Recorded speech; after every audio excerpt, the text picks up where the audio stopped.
Donc pour afficher les données sous forme par l'intermédiaire des flux WFS et WMTS, on peut passer donc par les différents portails des ASCII. Ici, on est sur le portail de l'IGER, où il y a une page dédiée qui est intitulée Flux.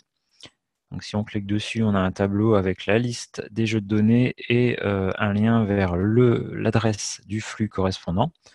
Donc des flux WFS ou WMTS pour les données sous forme de raster.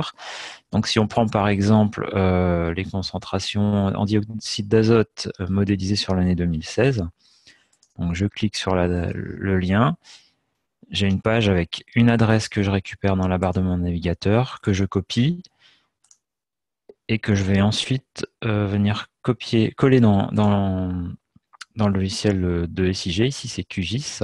Donc je fais ajouter une couche WMS. Donc j'en crée une nouvelle. On va l'appeler NO2 2016. Je colle l'adresse du flux que j'ai copié tout à l'heure.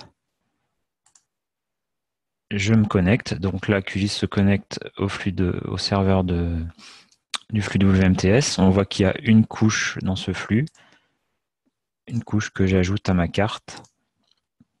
Et on a bien donc la carte des concentrations en dioxyde d'azote pour l'année 2016 sur la région Centre-Val de Loire.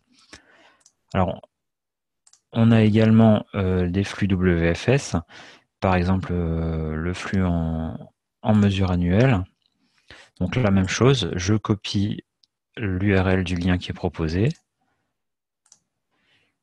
Je vais venir ajouter la couche dans QGIS. Donc là, on est sur un flux WFS. Je fais ajouter une couche WFS. Je crée une nouvelle connexion. Donc je vais l'appeler annuel l'IGER, par exemple. Je colle l'adresse du flux. Je me connecte. Là, donc, on voit qu'on est sur un flux WFS qui comporte plusieurs couches. Donc, je vais sélectionner, par exemple, la couche moyenne annuelle NO2 que je vais venir ajouter à ma carte. Donc, la QGIS charge les données. Là, on voit que ce sont des entités géographiques, des points qui ont été chargés sur la région Centre-Val de Loire, qui correspondent aux stations de mesure. Et on peut ensuite récupérer les données attributaires de ces objets géographiques sous forme de table dans un tableau. On voit qu'on a les concentrations en NO2 en moyenne annuelle sur les stations de la région.